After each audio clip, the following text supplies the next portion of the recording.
नमस्कार, आप देख रहे हैं न्यूज फर्स्ट 21। मैं हूं आपके साथ ललिता चक्रधारी। राजधानी रायपुर में बुलडोजर की गति तेज हो गई है। अवैध दुकानों को हटाने निगम, जिला प्रशासन और पुलिस के द्वारा संयुक्त कार्रवाई की जा रही है। नवनिर्वाचित जनप्रतिनिधियों द्वारा कंप्लेंट की गई थी कि कुछ क्षेत्र में जो दुकानें हैं वो निर्धारित समयावधि के पश्चात भी संचालित होते हैं, तो रात में गश्त करके इन सभी दुकानों को बंद कर दिया गया है।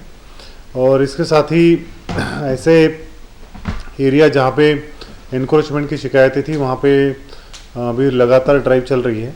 एक 15 दिन का एक कार्य योजना बना है नगर निगम द्वारा, जिसमें लगातार ये कार्रवाई जारी रहेगी।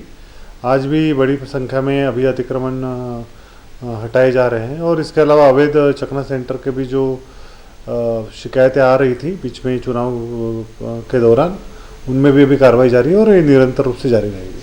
शराब भट्टियों के अंदर चल रहे अवैध चखना सेंटर पर भी कल देर शाम से बुलडोजर चलना जारी है। शराब दुकानों के अंदर अवैध रूप से चल रहे आहता में कई तरह के अपराध भी होते थे, लेकिन इस पर अब बड़ी कार्रवाई जिला प्रशासन के निर्देश में निगम और पुलिस के द्वारा किया जा रहा है। लगातार जनता से शिकायत मिल रही थी कि शराब दुकानों के सामने जो अवैध चखना सेंटर संचालित कर रहे हैं वहाँ पर लड़ाई झगड़े की सूचना होती है, बहुत बार अपराध भी घटित हुए हैं। तो इसको लेकर पुलिस ने एक अभियान चलाया हुआ है, जिसके तहत जो भी चखना सेंटर के नाम पर अवैध कब्जा कर बैठे हुए हैं और जहाँ पे अवैध गतिविधियाँ संचालित होती है, उसके खिलाफ में कठोर कार्रवाई नगर निगम और जिला प्रशासन और पुलिस एक साथ मिलकर कर रही है और ये कार्रवाई आगे भी जारी रहेगी। ऐसी जानकारी से लगातार अपडेट रहने के लिए देखते रहिए न्यूज फर्स्ट 21, आपके हक की बात।